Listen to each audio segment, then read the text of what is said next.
सत्य असेल तेच दिसेल।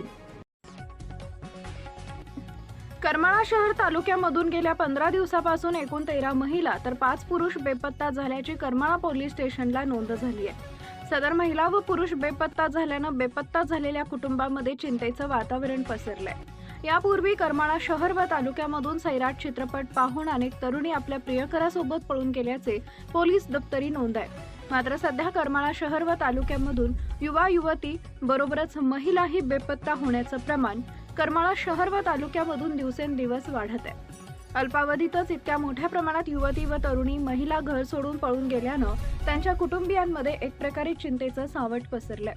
पोलीस दप्तरी मिळालेल्या माहितीनुसार दिनांक 15 एप्रिल रोजी करमाळा शहरातील मौलालीचा माळ परिसरातील 18 वर्षीय तरुणी तर 21 एप्रिल रोजी करमाळा तालुक्यातील शेलगाव भाळवणी येथील 21 वर्षीय तरुणी तर केतूर नंबर 1 येथील 37 वर्षीय महिला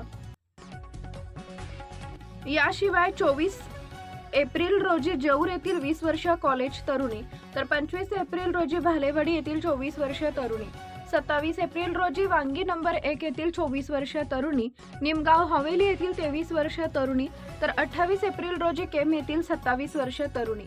याशिवाय 30 एप्रिलला करमाळा शहरातील 21 वर्षीय आणि फंड गल्लीमधील 22 वर्षीय तरुणी, याशिवाय 3 मे रोजी करमाळा तालुक्यातील कोरटी येथील 28 वर्षीय तरुणी तर 4 मे रोजी पुन्हा केम येथील 27 वर्षीय तरुणी, 8 मे रोजी करमाळा बस स्थानकापासून 21 वर्षाची तरुणी बेपत्ता झाल्याची नोंद करमाळा पोलीस स्टेशनमध्ये झाली आहे। याशिवाय करमाळा शहरातील 2 पुरुष, वांगी नंबर 2 येथील 1 पुरुष, जिंती आणि वडशिवणे येथील प्रत्येकी 1 असे 5 पुरुष देखील बेपत्ता झाल्याचं पोलीस डायरीमध्ये नोंद झाली आहे। ऐन विवाहाच्या उंबरठ्यावर येऊन ठेपलेल्या तरुणी तसेच घरचा गाडा सांभाळत असलेल्या महिला पळून गेल्यानं त्यांच्या कुटुंबियांमध्ये कमालीचे चिंतेचं वातावरण निर्माण झालं असून यामुळे अनेकांचे कुटुंब उद्ध्वस्त झाल्याचं पाहावयास मिळतंय।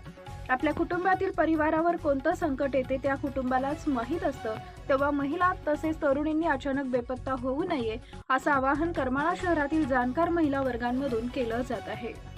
महाराष्ट्रातील महत्त्वाच्या आणि ताज्या बातम्या पाहण्यासाठी आमच्या जय हो न्यूज चॅनलला सबस्क्राईब करा आणि बेल आयकॉन प्रेस करा।